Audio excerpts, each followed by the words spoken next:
In 1980, I got poisoned by pesticides, and the doctors couldn't help me. And I was looking to improve my health, and I had a background in biological sciences, biochemistry, and genetics. And I started looking, so I knew how to read the journals, and I started looking in the journals about what I could do for myself, and focused on food, because if the body is made out of food, then probably when something goes wrong, that'd be the first place to look. Can you do the food better? Because then your life will build a better body. And I got stuck on fats when I realized how much damage is done to our cooking oils by processing.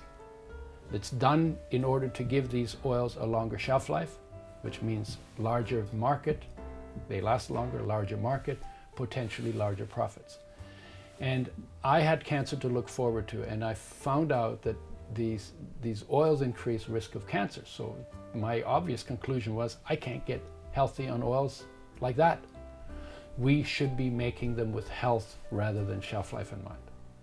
And then out of that, I developed methods for doing that. What does it mean? You start with seeds free of pesticides, organically grown seeds, because part of the reason why these oils are overheated to frying temperature is to get rid of half the pesticides. Well, if it doesn't get them 100% out, I want to start with oil that doesn't have any in. So start with organically grown seeds. And then we built machinery that protects the oils while they're being pressed, while they're being filtered, while they're being filled, and while they're being stored from light, from oxygen, and from heat, because those three are very damaging to oils. And more damaging, 5 times more damaging to omega-3s, because they're more sensitive, than to omega-6s.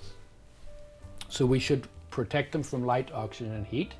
We do not treat them with harsh chemicals like sodium hydroxide, phosphoric acid, or bleaching clays. And we don't heat them to frying temperature to clean up the mess we made in the first 3 steps. So that's what we created. Then we put them in brown glass bottles. They go in a box. We keep them refrigerated at the factory. We ship them refrigerated if they're out for more than 2 weeks. And this is really unusual for people to treat oil with that much care. But honestly, for them to retain their health benefits and really serve life and serve the body, they really have to be treated with that kind of care.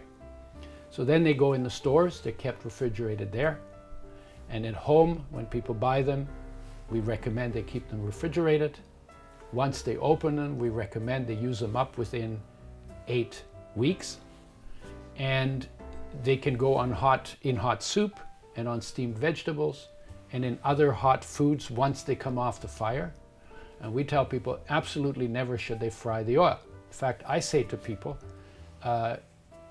when you go home, take your frying pan out, turn it upside down, hit yourself on the head with it really hard so it's associated with pain, and then throw it out, because whether you overheat starch, or you overheat protein, you overheat oils, you increase the risk of cancer and you increase the risk of inflammation, because you create molecules that never existed in nature, and life never made a program for getting rid of them easily. So they accumulate, and more they accumulate, more problems they create.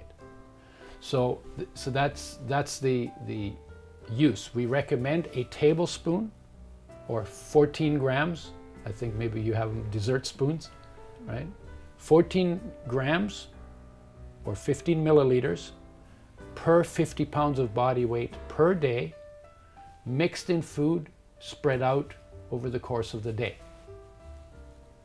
And they enhance flavors of foods, they improve absorption of nutrients, and you get oils that are not damaged, that are good for health, and you get foods not damaged that are good for health. So a lot of good things come from doing that.